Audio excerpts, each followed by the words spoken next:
Buenas tardes.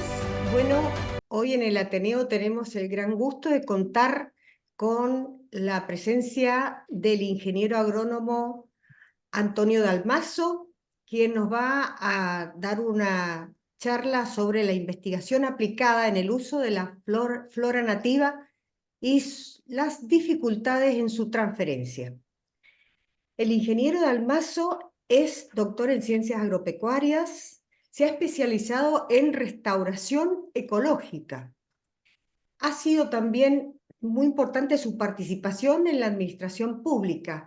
Ha sido director de la Dirección de Recursos Naturales Renovables y luego también director de Saneamiento y Control Ambiental, dos áreas importantísimas que aseguran la calidad de vida de los mendocinos. Es profesor principal del CONICET también, docente en la Cátedra de Botánica en Biología de la Universidad Nacional de San Juan, docente en Ecología en el Liceo Agrícola y Enológico Domingo Faustino Sarmiento de nuestra provincia y es responsable de la producción del vivero Gestión Nativa en estos momentos. Para mí un honor que estés acá, que haya nuestra invitación.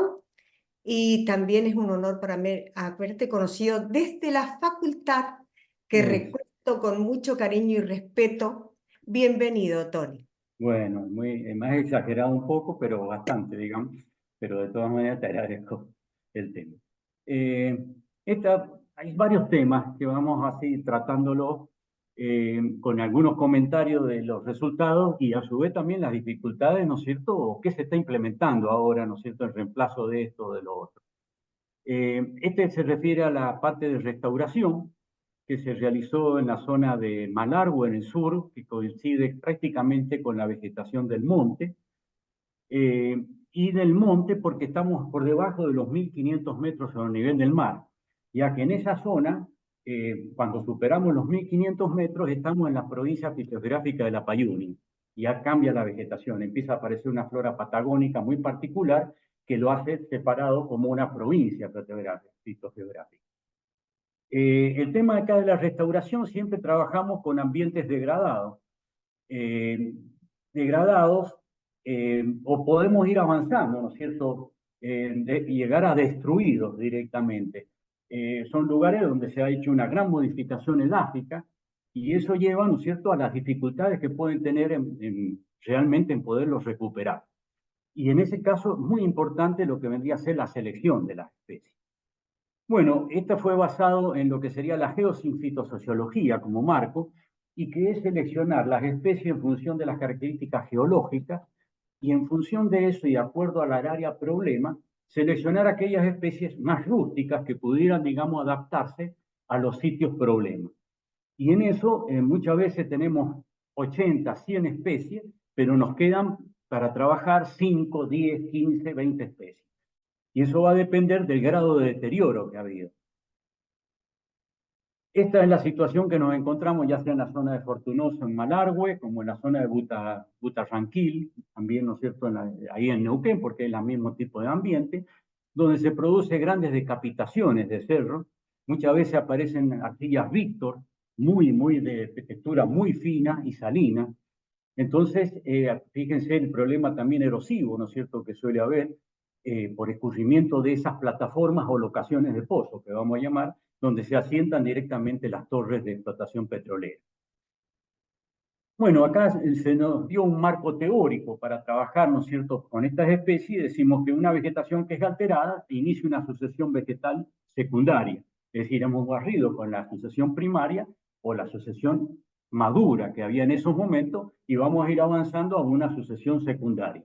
Ese proceso es lento porque indudablemente es lo pasivo, es decir, nosotros podemos hacer una revegetación activa o asistida, que sería, ¿no es cierto?, cuando vamos y llevamos plantas al lugar, o podemos hacerlo en forma pasiva esperando que pase el tiempo y que, de acuerdo a las condiciones que tenga el suelo, eso puede ir mejorando. Hay estudios hechos que eso puede llegar a demorar entre 40 y 50 años, ¿no es cierto?, porque son lugares, verdaderas plataformas compactadas, muy compactadas. Esta sucesión se puede dar en etapas.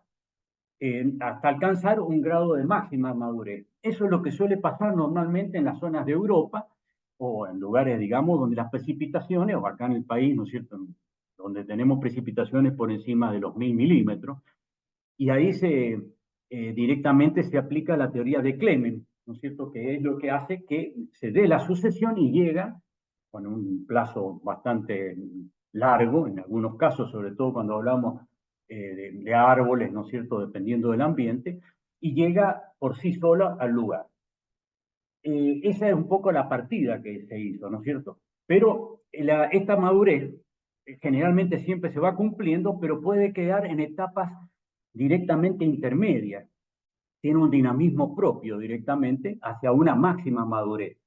Pero esto puede ocurrir o no ocurrir, como ya veremos.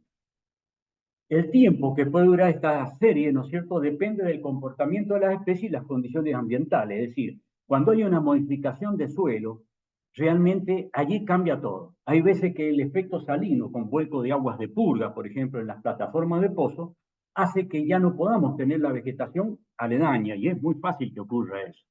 Entonces, en ese caso, nosotros podemos tener que recurrir a especies que están en zonas de salinas, especies, digamos, que son tolerantes a las sales y que se pueden dar en ese sitio. Es decir, producimos un cambio florístico en ese lugar. Y tenemos que existe una estrecha relación entre la geomorfología y la vegetación que soporta. El geotopo, ¿no es cierto?, que sería el sitio más pequeño directamente donde tenemos cambios en la dinámica de vegetación, pasamos a la geoforma, que sería una más ampliada, directamente con una determinada vegetación dominante, y tiene su propia dinámica. Y ahí es donde hacemos nosotros la selección de las especies, que son preselección de estas especies, que después tenemos que probarlas realmente. El área de trabajo, el área de estudio está acá, está entre los dos arcos volcánicos, ¿no es cierto?, cordillerano y el volcánico de Retroar. Y estamos en una altura que no supera los 1500 metros sobre el nivel del mar. Esa es la cota presente en el sitio. Ahí se trabajó en 3 parcelas, se trabajó con mucha cantidad de ejemplares, o sea, 3 locaciones de pozos, y con 850 ejemplares en total, ¿no es cierto? Es decir, más o menos 250 y 200 en el otro caso. Fíjense que, bueno, en este caso se trabajó con un efecto de clausura, se aplicó directamente el escarificador, que se lo hace en cruz.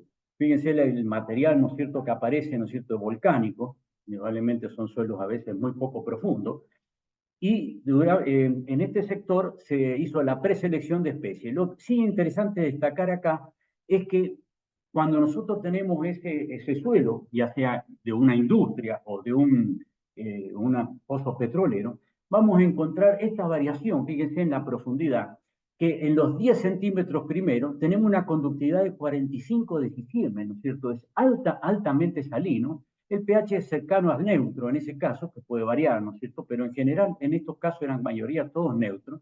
Pero fíjense cómo baja entre los 20 y los 40 centímetros de profundidad a 7 de Giesecke. Esto es muy importante porque nosotros vamos a encontrar un verdadero mosaico directamente de colores que nos puede permitir hacer muestreos separados. Y en ese caso, si nosotros descubrimos que en la superficie tenemos, ¿no es cierto?, en los solo 10 centímetros, una alta conductividad, el hacer la tasa de plantación nos evita ponernos en contacto con esa conductividad. Y eso es lo que hacíamos, ¿no es cierto?, en el sentido de hacer una tasa profunda y colocar en la brocha, digamos, en la parte central, ¿no es cierto?, de esto, las plantas, los plantines producidos. Es muy importante esto porque, de acuerdo a las características del suelo, son las especies que nos van a dar resultados. No podemos trabajar con especies no salinas en ambientes que tengamos, por ejemplo, fíjense acá, en los 0,7 centímetros, y hay, bueno, acá también es variación. En este caso, de 0 a 15, 24, y así sucesivamente como va variando. Entonces, es muy importante conocer ese perfil del suelo. En ese caso se hizo una preselección de especies en base a la geosincritosociología, y fíjense, se eligieron el olivillo, por ejemplo, Yalea argentea, el famoso Tricícales, el bugambilla, cambió ahora de género, esto de la botánica está cambiando totalmente. Y después tenemos el algarrobo arbustivo, que esta es una especie, lo que hoy día se llama especie marco, o especie clave, digamos, porque son especies que se asientan en condiciones incluso de suelos de muy mala calidad, y a su vez actúan como nodrizas directamente, o sea, captadoras de semillas de los ambientes aledaños y a su vez de plantines, ¿no es cierto?, que se empiezan a establecer en los alrededores de su copa. La famosa melosa, Grindelia chiloensis, el cenecio, el romerillo colorado, el coirón, la triple eslampa, la zampa, el caballo del diablo, Prosopidastrum globoso, cenecio, filaginoide, denominado directamente, eh, le dicen, no, ya me voy a acordar el nombre, y el chañar brea, que ahora también cambió de género y todo. Eran 10 especies que se utilizaron, y lo más importante de destacar acá vemos cómo va evolucionando. Supónganse, en este caso, el diámetro mayor y el diámetro mayor para la otra parcela. Lo importante de ver acá es cómo estas especies a veces nos aparecen. Casos, por ejemplo, acá. Pareciera que la planta murió la planta y luego está presente, ¿no es cierto? Es decir, esto es un seguimiento directamente de cada 6 meses. Y vemos que las especies que más resultados dieron, está el caso de la zampa, el famoso algarrobo, ¿no es cierto?, arbustivo, y el chañar brea, ¿no es cierto?, como especies muy tolerantes directamente a este tipo de suelo. Entonces, claro, uno puede decir, trabajamos con estas 3 especies, pero acá esto hay que agregarle algo muy importante, que es el uso de las especies herbáceas, como el coirón, por ejemplo, que ahora ya, bueno, es el Papostipas preciosa. Esta planta eh, tiene la ventaja que en el primer año establecido ya está semillando y está produciendo plantín. O sea que está haciendo un aporte muy interesante. Y acá tenemos con un método de evaluación que es muy interesante, que es el point quadrat, donde partimos, es decir, acá vemos un terreno roturado directamente con 4 años. Y este sería el testigo. Un terreno roturado a los 4 años solamente tiene esta cobertura. En cambio, nos vamos acá abajo, donde vamos a ver cómo va después de la plantación. O sea, esto es después de la plantación, inmediatamente, cada 6 meses, cómo va aumentando la cobertura vegetal, que es lo que nosotros buscamos. En la zona, por ejemplo, patagónica, donde tenemos vientos muy potentes que trasladan menos 50 metros en un día, nosotros no podemos pensar en otra cosa que tratar de lograr cobertura. Así que las especies, bueno, acá están diferenciados entre distintas especies, perennes, ¿no es cierto?, herbáceas, leñosas, etcétera, etcétera. Bueno, acá tenemos eh, la plantación como quedó, directamente después de 4 años, y una cosa muy interesante, acá tuvimos la oportunidad de volver, porque fue desde la plantación en el 98 al 2015, y evaluar esto. En un primer momento acá nos apareció, por ejemplo, la jarilla. Entonces dijimos acá la sucesión vegetal, porque la jarilla, la larrea divaricata, era la comunidad madura que teníamos aledaña. ¿Qué ventaja era? Que nosotros decíamos la sucesión con Clemen va, ¿no es cierto?, porque empieza a aparecer la jarilla. Sin embargo, cuando hemos aparecido después de 13, 14 años, vemos que se transformó en un verdadero zampal. ¿Por qué?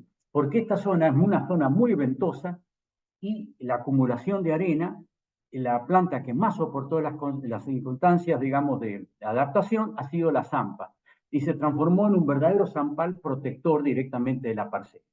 O sea que aquí ya no se cumplió la teoría de Clement, sino la de Bestovi, digamos, de estado y transición. Es decir, cómo una comunidad se puede quedar en etapas intermedias y no avanzar hasta lo que nosotros conocíamos como anteriormente se hablaba de comunidad clímax, que ya es muy difícil hablar ya de clima, sino que hablamos de comunidades maduras.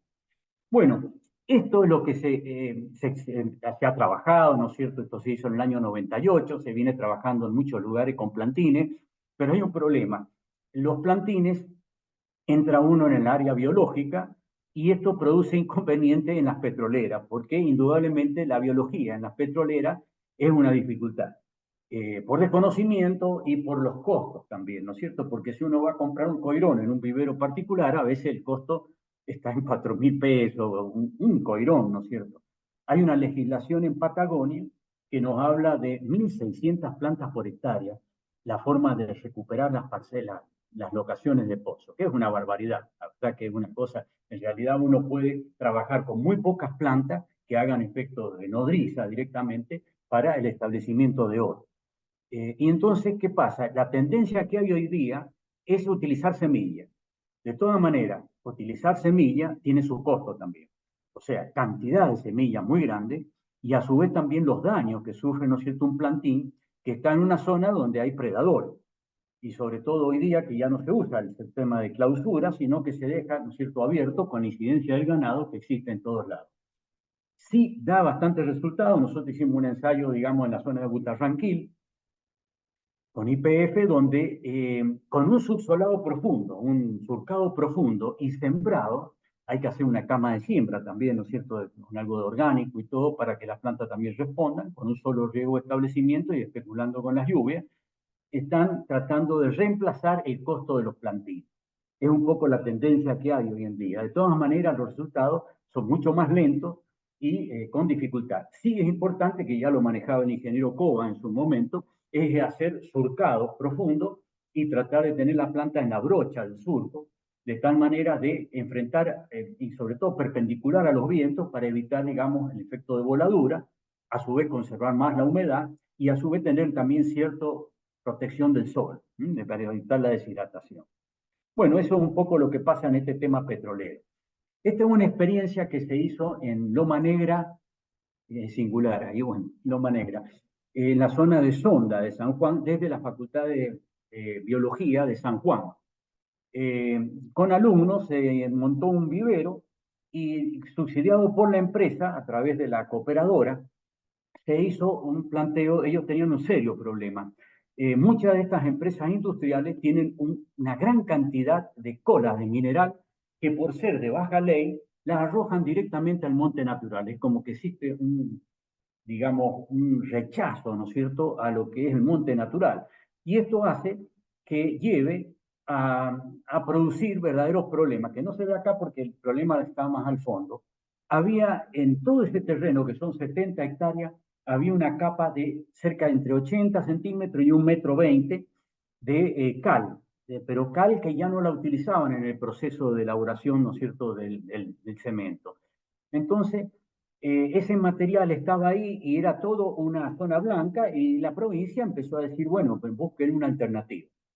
¿Qué se hizo? Se plantó, ¿no es cierto?, una especie, en ese caso, aguaribay, que se consiguieron las plantas, y se puso como una barrera, ¿no es cierto?, a los 4 años, una barrera simplemente como, esto es más o menos como el tendedero de ropa, ¿no es cierto?, donde uno quiere que no se vea. Entonces se puso esto sobre la ruta 12, que directamente es la que cruza ahí en Rivadavia, directamente se ve porque es la que va a toda la zona de Sonda. Entonces, lo que se hizo es poner barreras para que no se aprecie. Acá podemos ver una imagen, ¿no es cierto?, aérea, donde se ve todo el estado en que se encontraba directamente la cola de mineral directamente del lugar. ¿Qué solución se iba a dar? Bueno, pedimos el apoyo de hacer lo siguiente. En primer lugar, distribuir eso, que no quedara más de 30 centímetros en todo el terreno. Estos son 70 hectáreas. Acá viene la ruta principal, perdón, acá viene la ruta. Y directamente de hacer una distribución lo más homogénea posible. A partir de eso, fíjense cómo estaba la situación, ¿no es cierto?, del lugar. Entonces se le pasó directamente una especie de topadora distribuyéndolo. En cada sitio, a través de una retroexcavadora, se hizo un subsolado profundo directamente para trabajar con 2 especies que estaban en el sitio. Era la Bulnesia retama, que podríamos decir que es el arbusto o el árbol más rústico que tenemos en la zona del monte, anda con 90 milímetros, ¿no es cierto?, y si tiene condiciones de humedad se hace árbol. Y a tu vez el algarrobo arbustivo, que es un algarrobo arbustivo, ahora Neltuma flexuosa, ¿no es cierto?, pero con características de arbolito, no es un árbol grande, tampoco es alpataco ni nada por el estilo. Con las 2 especies se hizo la producción en vivero. ¿Y qué se hizo? Acá tenemos los subsolados, ¿no es cierto?, directamente en el lugar donde poníamos algarrobo y el otro retamo. Y dejábamos una superficie de separación de 12 metros, que eran áreas de escurrimiento, porque tiene toda una pendiente hacia la ruta. Fue muy exitoso realmente esto. La empresa lo siguió haciendo. Fíjense el tamaño ya, esto es al 4.º año, los retamos, pero con una muy buena cobertura. Y si seguimos viendo, acá vemos todas las, cómo la empresa siguió. Nosotros habremos hecho, digamos, toda esta parte de acá. Y todo este otro sector lo hizo la empresa, ya siguió haciéndolo ellos directamente. Es una cosa que se pudo aplicar y que les interesó bastante. Y fíjense que ha desaparecido hasta el color blanco, ¿no es cierto?, de la cal, ¿no?, de toda la parte de caliza. Así que esto fue aplicado, vamos a decir que fue aplicado y nosotros fue un aprendizaje bastante interesante, sobre todo los alumnos. Eh, bueno, otra realidad. Fíjense acá, esta otra realidad, que es el cruce que se hace hacia Catitas, o sea, el cruce de la Ruta 7 hacia Catitas. Acá nos llevamos una sorpresa muy grande. Es decir, todo esto es médano, es decir, es arena de médano. De casualidad, con Vialidad Provincial en un convenio, dijimos, bueno, vamos a revegetar la zona esta del talud directamente de la ruta, de ambos lados, porque esto está mirando hacia el este y hacia el oeste. Por supuesto, la del este es más beneficiosa y la oeste la más cálida, ¿no es cierto?, la más problemática. Bueno, dijimos, vamos a trabajar con especies rizomatosas, ¿no es cierto?, como para fijar. Y elegimos el tupe y elegimos el Yalis argentea, o sea, el olivillo y el tupe, que son dos especies extraordinarias desde el punto de vista de aplicación. Con la gran ventaja que se puede usar no solamente por semilla, que el tupe tiene muy poca producción de semilla, entonces uno lo puede hacer agámicamente, ¿eh? Saca los gajos, los esquejes, y con eso los reproduce en vivero, y después lleva el plantín. No solamente eso, sino que en el caso del olivillo, el Yalis argentea, el Varial atiscuama, se saca también de campo y sin llevarlo al vivero lo colocábamos directamente en el lugar y tuvo muy buen comportamiento. Esto es importante porque Vialidad Provincial y Nacional están permanentemente utilizando máquinas pesadas directamente con topadoras, retroexcavadoras, y lo único que hacen es levantar la arena y volverla a volcar en el lugar. Y están permanentemente con un costo altísimo en eso, cuando en realidad se puede buscar una solución sostenible directamente, que sería el uso de la vegetación nativa para ese recubrimiento. Nos llevamos una sorpresa. Uno cree con esos presupuestos provinciales de empresas, ¿no es cierto?, que son muy rigurosos. Cuando en un día fuimos a almorzar a un puesto que estábamos haciendo el trabajo, nos encontramos que toda esta arena puesta acá en el lugar fue el desmonte de un médano a un puestero gratuito, que seguramente esto habrá sido presupuestado como del corralón de Doña Rosa. Y bueno, todo lo que se volcó acá fue el médano. En realidad fue una cosa que nos sorprendió, dijimos, claro, si esto es el médano, y bueno, y ahí estamos con gente de vialidad haciendo la plantación, ¿no es cierto?, de los hoyos, que puede ser con mayor o menor densidad, todo eso depende un poco, acá en este momento estamos en los 220, 250 milímetros, a lo sumo ahí en la zona de Catita, y fíjense cómo queda, ¿no es cierto?, acá tenemos las plantaciones de olivillo y acá las plantaciones de tupe. Lo bueno, si ustedes pasan por ahí, van a ver que está todo cubierto directamente, tanto el este como el oeste. Así que en realidad este manejo, digamos, de estas especies nativas que están subestimadas, el olivillo es una planta extraordinaria porque tiene valor ornamental, es forrajero también, es planta para restauración. Es una planta que tiene la ventaja que va cubriendo el espacio porque se va emitiendo rizomas, ¿no es cierto? Y tiene un efecto muy interesante. Acá tenemos un ejemplo de la avenida Champañá, ¿no es cierto?, con vialidad también provincial. Fíjense el problema que tenía, que el talud estaba directamente erosionado, con una gran erosión directamente por escurrimiento directamente del pedalte de la ruta. Y lo que aparecían son especies anuales, ¿no es cierto?, el cardo ruso directamente, algunos, bueno, generalmente todas especies herbáceas anuales. ¿Qué se hizo? Bueno, se utilizó una sola especie. Teníamos esa disponibilidad y era el coirón, que también está en toda esta zona, que sería la jaraba ichu, el coirón famoso. Y bueno, acá está la plantación, ¿no es cierto?, del coirón, pero la idea del coirón era hacer aterrazado, porque lo que se hizo acá, así manualmente, con gente de vialidad, se hicieron estos peldaños directamente y se colocaron el coirón. No con la idea de que el coirón fuera la solución como coirón, sino como que asegurara directamente el establecimiento de las otras especies. Y acá tenemos, a los 5 años, fíjense que los coirones están todavía, porque es la especie del sitio. Pero fíjense el crecimiento, había hasta alfalfa en el lugar. Acá tenemos alfalfa, por ejemplo. Se hizo toda la evaluación de las anuales y de las perennes y pasamos a reemplazar el talud, que era de anuales por la erosión, a un lugar donde es perenne y nos tiene un costo de mantenimiento mínimo, porque si no, no se hace intervención. Aparecen incluso especies exóticas también, pero realmente es una muy buena idea, ¿no es cierto? Me parece una buena solución al tema, ¿no? Bueno, eh, ahí vemos los taludes. Ahora vamos a ver un caso de arbolado en minería en la zona de San Juan. La Universidad de San Juan trabaja mucho en minería y bueno, nosotros también tuvimos que hacer acciones ahí en minería. Es en la zona de Villa Corral, en Calingasta. Es una minera de oro. ¿Y qué pasa? Ellos tenían problemas, sobre todo anímicos, ya están a 2.500 metros, 2.400, 2.500 metros sobre el nivel del mar. ¿Y qué ocurre? Que todo un peladal y todos arbustos. Ellos querían tener una entrada con especies de arbóreas. Acá ya han hecho alguna plantación, generalmente ellos ponen álamo, ¿no es cierto?, casuarinas, cuando en realidad se helaron las casuarinas, ¿no es cierto?, en realidad no es una zona para casuarinas. Bueno, se le hizo la siguiente propuesta. Se trabajó con especies, que eso es importante. El olmo siberiano, podríamos decir, bueno, tiene el problema del cascarudo, pero cuando está en zonas aisladas, el olmo siberiano, estas plantas fueron traídas de Buenos Aires, acá no había producción, y realmente tiene una sanidad excelente, hasta que posiblemente en el futuro pueda haber problemas. Pero qué gran ventaja tiene el olmo siberiano, es que tiene una gran rapidez de crecimiento. También se puso Arabia, ciprés, el ciprés no dio buen resultado, y la cinacina, por tolerar también los fríos y toda una zona que también hay nevada. Pero ¿cuál fue el criterio?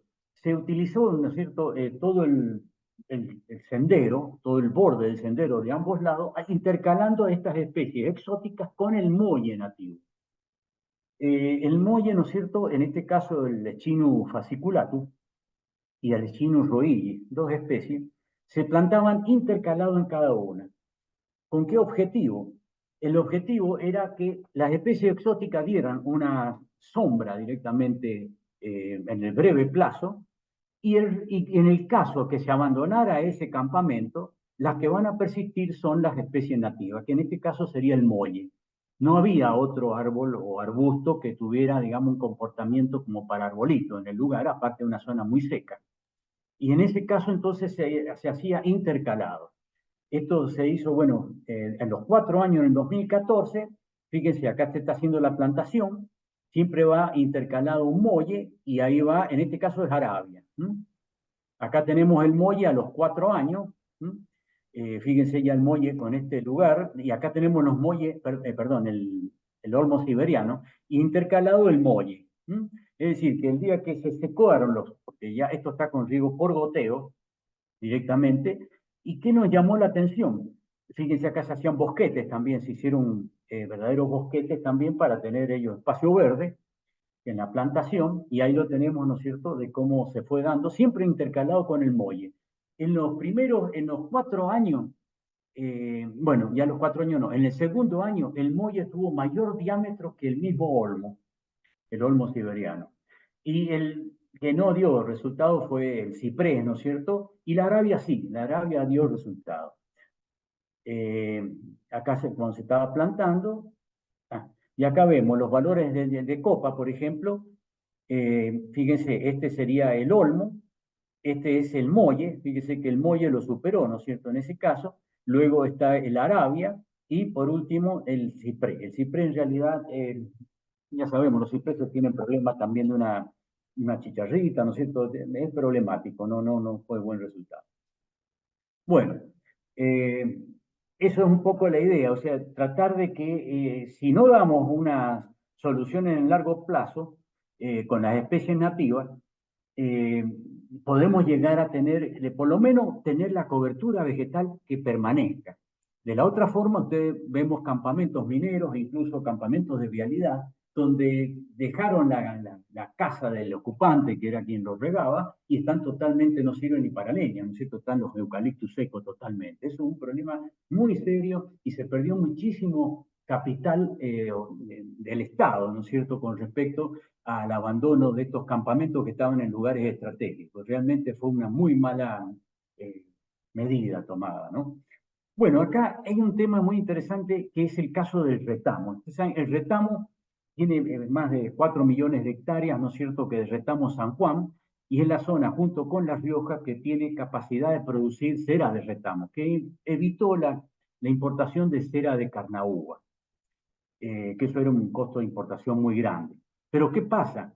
El método que se utilizaba, generalmente el método de cerote, hay dos métodos para utilizar el retamo. Uno es el método del castillo, que consiste en hacer poda del retamo, apoyarlo en el suelo y al mes más o menos, con las temperaturas muy altas que se tienen, viene y se retira la cera directamente con un golpeteo.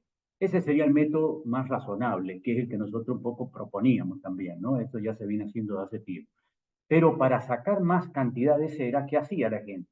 Hacían el método del cerote, o sea, un tanque grande, gran tamaño, con la combustión del retamo completo, ¿cierto? Es decir, utilizaban todo el fuste del retamo y, por supuesto, metían todo la ramazón directamente del retamo y se forma una especie de espesor que se llama cerote, que va con muchas impurezas. La que es digamos, por golpeteo es mucho más pura, es una de mejor calidad y todo. Pero ese método es un método que le conviene al explotador, digamos. O sea, en ese sentido. Y acá hay algo que en las cuestiones académicas, cuando uno lo relaciona con lo social a veces, es rechazado. Eso es un tema, ¿no es cierto?, que el academicismo no ha superado y muchas veces esto es un ejemplo claro de cómo una comunidad de retamo puede ser utilizada por los lugareños, transformando, produciendo cera, ya sea para velas, para betún, ¿no es cierto? Pero in situ directamente, y no que venga la persona del oasis, ¿no es cierto?, a explotar acá la cera, porque el objetivo es distinto. Esto es, el retamo es una planta que tiene crecimiento relativamente lento. Esta es la zona de ubicación, sería acá Sierra Pie de Palo, y esta es la Pampa de Ampacama, directamente donde estamos, se hizo el estudio. En ese estudio, directamente la precipitación, fíjense, está en 350 milímetros. Era un lugar donde se criaban mulas para el ejército, porque tiene muy poca pastura, no tiene muchas especies perennes de herbáceos, y tiene mucho arbusto, pero el arbusto de mucha pobreza, en el sentido de follaje, por ejemplo, el retamo es una especie panacea, de la mejor calidad para poder hacer restauración, porque no es palatable y por otro lado es una planta que soporta las mínimas precipitaciones. Bueno, la conductividad no es salina, no se ve acá, ¿no es cierto?, pero no es de gran salinidad. Y la materia orgánica también es muy pobre, el pH más bien alcalino en el lugar, ¿no es cierto?, en el sitio. ¿Qué es lo que se hizo acá? O sea, se hizo una poda siguiendo lo siguiente. El tratamiento 1, se hacían cortes hasta 30 milímetros de diámetro. ¿Por qué? Porque hay un trabajo, casualmente con la Facultad de Ciencias Agrarias, donde está también el ingeniero Hiera, donde cuando ya la ramita del retamo supera el centímetro, 1,2 centímetros, ya no tiene producción de cera, porque la cera es una reacción fisiológica a la sequía. Esto está muy demostrado cuando en Nifona de Rivadavia, el Instituto Forestal Nacional hizo un ensayo con riego para sacar cera del retamo, y cuando se regaba el retamo no producía cera. Entonces hay que trabajarlo en estos ambientes extremos directamente. Entonces, ¿qué es lo que se hizo? Se sacaba, ¿no es cierto?, una ramazón muy liviana, una más intensa, eh, poda a tocón. Esto nos costó porque tuvimos que permitir autorización cuando en realidad lo están haciendo permanentemente. Eran 30 plantas que había que cortar y el testigo en el lugar. Por supuesto, el que es de tocón, el 90% murió. ¿Qué es lo que hacen ellos? ¿No es cierto? Buscan el tocón incluso para hacer el cerote directamente. Y nos llamó la atención porque esto se evaluó a los 5 años y acá podemos ver los niveles directamente en el año 2013 a 2018.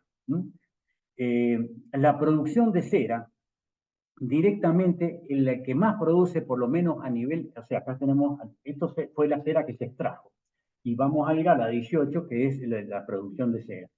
El 1, que es el que menos tuvo, y el 2, entre estos dos, estaría la mejor producción, porque ya el 3 es muy intenso el corte, y el otro se murió la mayoría directamente. Está ahí, pero es prácticamente una mortandad del 90%. ¿Esto qué nos está diciendo?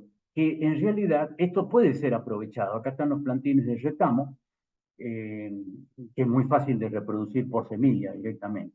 Pero, ¿qué pasa? Esto tiene un uso que puede ser muy rentable para el lugareño, no para la gran empresa directamente del oasis. Eh, y directamente no trabajarlo haciendo generalizado la poda, sino hacerlo por franjas directamente perpendicular a los vientos sonda, que son muy desecantes en el lugar, hacer, por ejemplo, 10, 15 metros de ancho sin tocar, con 10 metros directamente con la poda, y así volver al otro año, al otro sector, y entonces la planta se va a ir recuperando. Es decir, hacer una especie de intervención directamente cada tanto tiempo. Acá tenemos, por ejemplo, lugares también de esa minera, donde se está propugnando el uso de la zampa y el retamo como cero jardinería junto con el chañar brea. Porque indudablemente no hay especies, digamos, más tolerantes que estos taludes realmente pedregosos, de muy malas características. Bueno, sí, acá el problema que en el trabajo publicado, que fue publicado directamente en la Universidad de La Plata, acá está el trabajo, cualquier cosa, el tema es que cuando se hizo el planteo, digamos, social del tema, donde realmente había que orientarlo a los productores, a los lugareños, con apoyo del Estado, indudablemente. Acá en estas cuestiones tiene que haber, porque es una pobreza extrema, ahí está cerca de la difunta Correa, sería un lugar, digamos, con muchísimos problemas sociales. Dar alternativas de este tipo podría ser una salida importante, que no puede ser la gran empresa porque lleva a la destrucción directamente del recurso natural. Bueno, este otro, el problema que tiene Vialidad, esto ya pasamos ahora en CON, ¿no es cierto?, a problemas realmente serios, donde acá tenemos lenguas que están permanentemente sobre la ruta 20 del médano que avanza. Estos médanos requieren ser fijados. Me acuerdo en una época, en el año 1994, creo que era, vino gente de Vialidad Nacional y quería poner acá caña, porque venía del río Cuarto. Claro, poner la caña Larundo Dona, ¿no es cierto?, la caña de Castilla, es imposible en estos tipos de ambientes. Pero sí, eso dio motivo a que se hicieran trabajos como estos. Se estaba construyendo la ruta 142. En esos momentos, con el apoyo, digamos, también de Francisco Paulini, que era la empresa que había ganado la licitación, teníamos los comedores, los pedajes, todo con ellos. Acá seleccionamos especies como el caso del junquillo, el Sporobolus rigen, que es el que se utiliza para la fabricación de escoba. Hasta un 30% de adulteración con el junquillo, con el maíz de Guinea, nos da escobas de buena calidad. Cuando ya superamos el 30%, no, pues se vuelve quebradizo.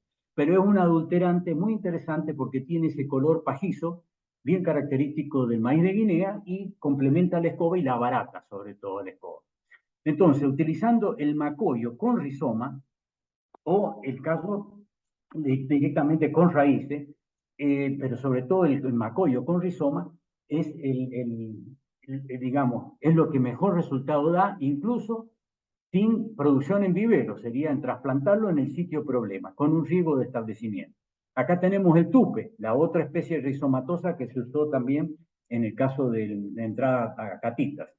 El pánico urbiano con el rizoma. ¿Ah? Esto es muy interesante porque acá no el rizoma solo, ¿no es cierto?, sino que tiene que ir acompañado con el vástago, con las yemas activas directamente.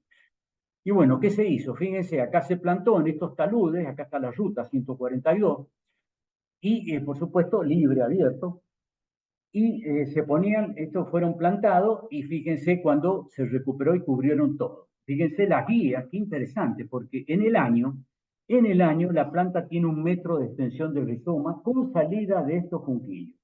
Y esta especie es muy interesante porque requiere terrenos vírgenes que no tengan competencia. Es decir, si nosotros acá empieza a aparecer arbusto, el junquillero, que es el que corta esto para vender los ataditos para las escobas, tiene que limpiar los arbustos para que el junquillo siga siendo productivo. Cuando empieza a haber arbustos que en el entorno, el dinamismo lo lleva a que la planta detiene el crecimiento por competencia. Son muy sensibles a la competencia.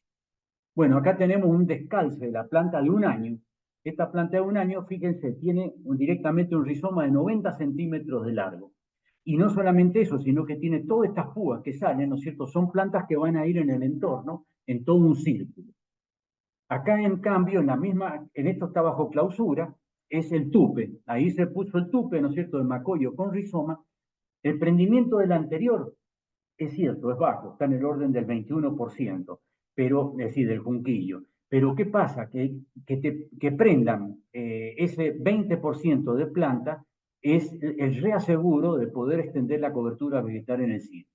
En este caso, el tupe, el Panicum urbillano, plantado en este lugar, fíjense también el resultado que ha dado. Fíjense, en realidad tiene una capacidad de cubrimiento extraordinaria. Las dos especies tienen la ventaja que pueden, si tienen disponibilidad de agua, pueden espigar y pueden seguir creciendo durante el invierno, o sea que no son independientes del fotoperíodo. En Malargüe hemos visto directamente en la Payunia, con lluvias invernales que no son, bueno, hay lugares, ¿no es cierto?, que sí, que tenemos lluvias invernales que se juntan con las estivales. En ese caso, espiga incluso, ¿no es cierto?, y extiende su rizoma, con muy buen comportamiento. Bueno, y ya como para dar otro ejemplo, es decir, esto no se está usando, esto que estamos hablando, ¿no es cierto?, muchas veces, fíjense, en el camino a la valle, cuando uno va para Asunción, por ejemplo, van a encontrar eh, arbustos como la triple crenatifolia undulata, que es otra especie, ¿no es cierto?, de arbusto, que se ubican en el contratalud directamente, pero que son muy interesantes y Vialidad los saca permanentemente, o sea, porque hay una disposición, ¿no es cierto?, de los riesgos que puede correr un vehículo si se sale, y es todo lo contrario, ¿no es cierto?, porque en realidad produciría hasta una detención del movimiento. Y por otro lado, durante la noche, si uno va con las luces, ¿no es cierto?, como vehículo, va a ver toda una franja directamente señalizadora del camino, o sea, es realmente una guía en el camino. Esto, ¿por qué? Porque tiene mucha concentración de cloruro de sodio y potasio en las hojas, y eso actúa como una especie de luminiscente directamente, o sea, reflejan directamente la luz. Es importante destacar eso, se lo ha hablado muchas veces con Vialidad, y Vialidad permanentemente está retirando los arbustos, que es una especie de cultura, digamos, que es muy difícil de cambiar. Y sobre todo los árboles, que a veces están alejados también, porque están entre el talud y el contratalud. Entonces, los árboles que están a esa distancia lo consideran como que es un riesgo, cuando en realidad uno tiene un desperfecto en un vehículo y es la única sombra que va a encontrar. Así que son problemas culturales que tienen que ser modificados, indudablemente. Bueno, en Cero Jardinería tuvimos la suerte de hacer un convenio con la Fundación CRISIT y el Salentine, que en realidad nosotros siempre apuntábamos para que los municipios sean vanguardia, digamos, en el tema de uso de la cero jardinería o jardinería de zonas áreas con las especies nativas. Y acá hubo mucho interés, incluso nos financió muy bien, nos benefició muchísimo porque hasta hicimos construcciones y todo en el mismo CRISIT. El hecho de poder rescatar, ¿no es cierto?, aquellas especies que tienen valor ornamental. Y son muchas, con la gran ventaja que el mantenimiento es mínimo. Acá tenemos, por ejemplo, los criterios a aplicar. Rescatar el paisaje en toda su complejidad, es decir, en realidad uno trata de hacer un jardín inglés, ¿no es cierto?, en un lugar donde es un jarial. Y es contraste, ¿no? Es un contraste muy grande. Uno, en cambio, puede llegar a establecer algo, ¿no es cierto?, un gradiente, donde pueda tener una visión paisajística distinta y aceptable perfectamente con bajo mantenimiento. Conectar el medio natural con el artificial, con el construido. A veces también existía este criterio, bueno, cerca del lugar, digamos, donde están los centros de servicio, como pueden ser los restaurantes y todo, ellos querían tener un espacio verde, pero eso es puntual, y lo hicieron, ¿no es cierto? Pero eso contrasta muchísimo con todo el paisaje, incluso de montaña también, ¿no? Bueno, están saliendo aquellos. Los recursos disponibles, las especies ahorrativas de agua, ¿no es cierto? Son especies realmente que están en equilibrio con los 200 milímetros que nos precipitan, ¿no? Los contrastes, es decir, más que la floración, que dura muy poco, las cosas lindas de la vida que duran muy poco, en el sentido del contraste de follaje es fundamental.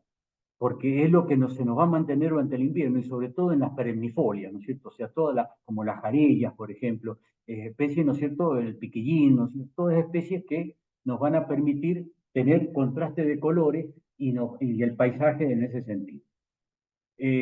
Planificar, a veces uno quiere tener un reversimiento temprano en el coirón, cuando se hace un coironal haciendo como el césped, que no tiene mucha densidad, porque estamos trabajando a veces a 80 centímetros, 1 metro entre plantas. Depende de dónde viene la visual, que uno trata de hacer un sistema de zigzag, de tal manera que se vea con una cobertura de 100%.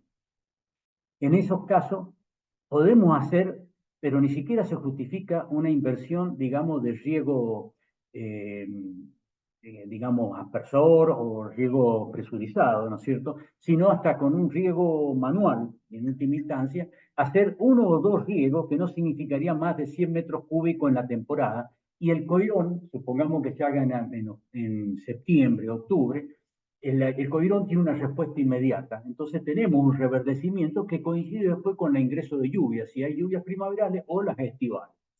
Eso es una forma también de manejarlo. Uno de los problemas más serios que tiene la vegetación nativa, ya sea como ornamental, ¿no es cierto?, es el tema de la competencia. Si nosotros tenemos un lugar que estamos dándole más humedad, como puede ser la chepica, y tenemos el coirón, la chepica le gana al coirón. El trébol, el Trifolium repen, el trébol común, ¿no es cierto?, también le gana. Es decir, tenemos que tratar de hacer un desmalezado. Los medicagos, ¿no es cierto?, los famosos tréboles de carretilla, también son muy agresivos con el coirón. Es decir, que si nosotros queremos mantener un cero jardín, tenemos que hacerlo con un criterio directamente de mantenimiento. No tanto el tema riego, que puede ser al nulo el tema del riego, a veces también cuando se envejece el coirón, una poda es lo recomendable, lógicamente, y entonces viene un renuevo del tema, pero en este caso el desmalezado es fundamental porque vemos que la vegetación se detiene inmediatamente. Sistemas mono o multiespecíficos. Esto es una cosa interesante porque muchas veces uno, como todo, ¿no es cierto? Si uno hace cebolla, ajo y hace el monocultivo, el tema de presencia de plaga, ¿no es cierto? Los daños hacen más vulnerable la plantación.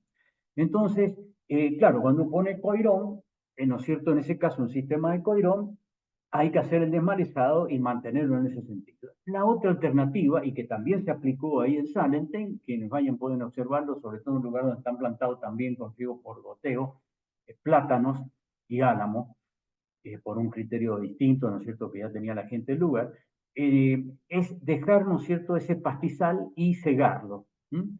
Y ahí había mezcla de leguminosas, ¿no es cierto?, gramíneas y todo, y es muy fácil de mantener. Eso también es otro criterio importante, donde hay muchas nativas y también hay algunas exóticas que se establecen. Así que es una forma también de hacerlo. Y bueno, acá está, en este caso, fíjense que es la nacela tenue, ¿no es cierto?, la famosa flechilla, con el paisaje, ¿no es cierto?, conectado al viñedo y a la montaña, ¿no es cierto?, la belleza de la montaña. Acá, ¿qué es lo que hay que hacer cuando se produce? Esto es muy interesante porque esta planta espiga directamente, viene en fines de diciembre y principio de enero. Si uno a partir de la primera semana de enero en adelante no va a encontrar semillas. Es una actividad impresionante de insectos, sobre todo hormigas, ¿no es cierto?, que van y llevan todos los cariópsidos directamente, todos los flósculos de esta planta, lo llevan a los dormideros.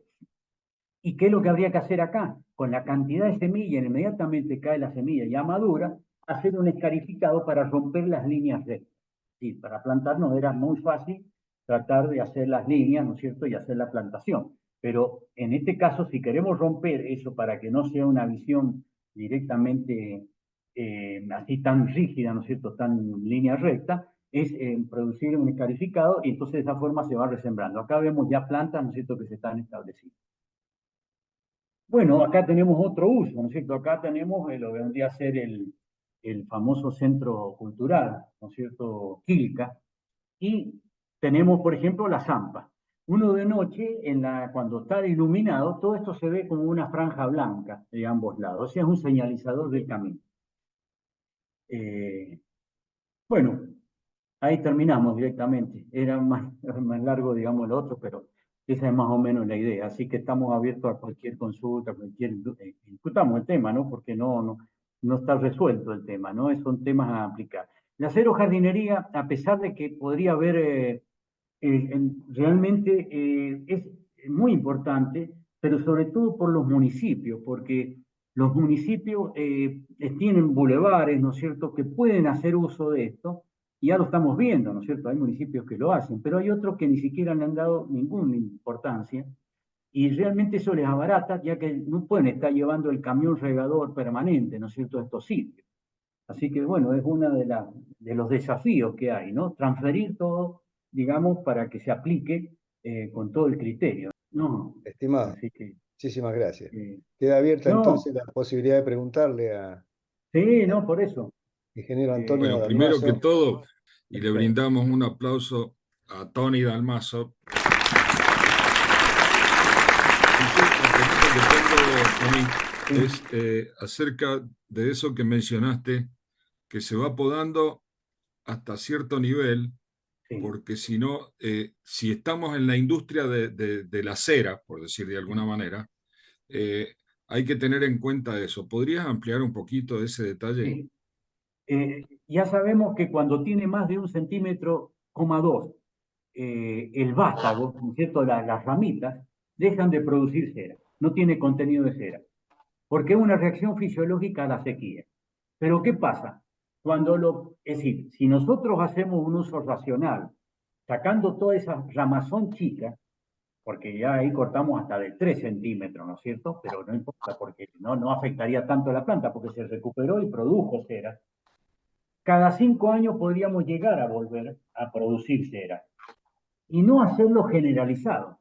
Ahora, ¿quién es el usuario? Si el usuario es el lugareño, en ese caso, que vive ahí, ¿no es cierto? Y que sabe que el recurso no lo puede perder, tendría que recurrir a ese uso, hacer un corte liviano y tener una producción de cera que le sea rentable complementada con la producción de chivo también, ¿no es cierto? O sea, ellos, ahí en la producción de chivo, caballos, ¿no es cierto? Mulas sobre todo, pero ya no, ya hay pocas mulas también, más que todo es chivo y oveja. Y en cambio, si lo hacemos con un criterio industrial grande, de una zona de oasis, como se estaba haciendo, porque en realidad la explotación la hacía gente de Caucete. Entonces ellos venían con el método del cerote, que utilizaban un tanque grande, calefaccionado con el mismo retamo, ¿no es cierto?, que sacaban, y lo que ellos hacían, ponían las ramas finas y gruesas, ¿no es cierto?, en el tema en el baño María, y de esa manera quedaba ese sobrenadante, ¿no es cierto?, el cerote que se llama. Cuando se enfría, eso es una placa de yeso, de cera, que se saca con muchas impurezas, porque hay hojas, hay una cantidad de cosas ahí. Y ese método, como se está usando porque necesita el tema de la combustión, es un método esquilmante directamente de la población de retamo. Yo tengo una duda, Antonio, Sí, y me sí, gustaría saber en qué estado está el problema de la contaminación con aguas de purga, porque tengo sí, entendido que las piletas de evaporación y las de infiltración, con más razón, se han terminado por hace sí, más de sí, 25 grande. años y cuál es el estado actual, porque incluso la separación del petróleo de sus aguas de purga no se produce in situ alrededor del pozo, sino en las plantas de tratamiento. Claro, Esas claro. aguas actualmente por lo menos hasta donde sé, se aprovechan para ser reinyectadas a la formación de origen con el Sí, doble propósito de eliminarse ese problema que está en superficie y claro, represurizar el yacimiento, cosa que es muy importante. Pero no sé claro. en qué estado se está cumpliendo. Sí, y eso es cierto, porque en realidad estas son plataformas antiguas, donde el agua de purga se volcaba, ¿no es cierto? O sea, la coproducida se volcaba, y no solamente eso, sino que habían lodos de perforación, ¿no es cierto? Todo con efecto salino. Y era muy interesante porque en algunas de las locaciones había manchas, ¿no es cierto? Como manchas de aceite directamente. También hay un poco de hidrocarburos, ¿no es cierto? O sea, todo eso. Entonces, estas son plataformas viejas. En estos momentos se ha delimitado, las piletas esas ya no existen más, y todo eso se regula y se reinyecta, ¿no es cierto? Se obliga a reinyectar en los pozos. El problema es que en esa reinyección los tubos, digamos, toda la parte de ductos, estén en buenas condiciones, que es lo que hay que asegurar, ¿no es cierto? Porque si no, puede haber napas de agua que se están contaminando a su vez. Esto ha pasado, por ejemplo, en la zona de Carrizal, donde si bien las aguas son del terciario, que podrían ser algo salinas, pero eran de buena calidad, en realidad se han contaminado las napas subterráneas y ha producido muchísimos inconvenientes directamente en los productores agrícolas de esas perforaciones de pozos. Así Sí, que es un problema que requiere también un buen ducto, ¿no es cierto?, para la reinyección de esa agua de purga. correcto, sí, sí, eso quería saber en qué estado estaba la Sí, situación. También tengo entendido que algunos pozos de agua, no, no petroleros, sino pozos de agua, que no están bien entubados, producen la sí, conexión entre napas salinas y sí, napas dulces, y por ahí pagan el pato los petroleros y van y pagan por igual. supuesto. Y no han hecho el cegado del pozo, ¿no es cierto? ¿Cuántos lugares agrícolas, ¿no es cierto? No es Sí, sí, necesario que sí, fueran los pozo petroleros. agrícola. Han abandonado el pozo y está todo realmente corroído, ¿no es cierto? Está todo con corrosión y entonces están contaminando las napas del vecino, ¿no es cierto? Que está Claro, utilizando el agua. claro, Es un problema social grave, muy ¿no? grave. Realmente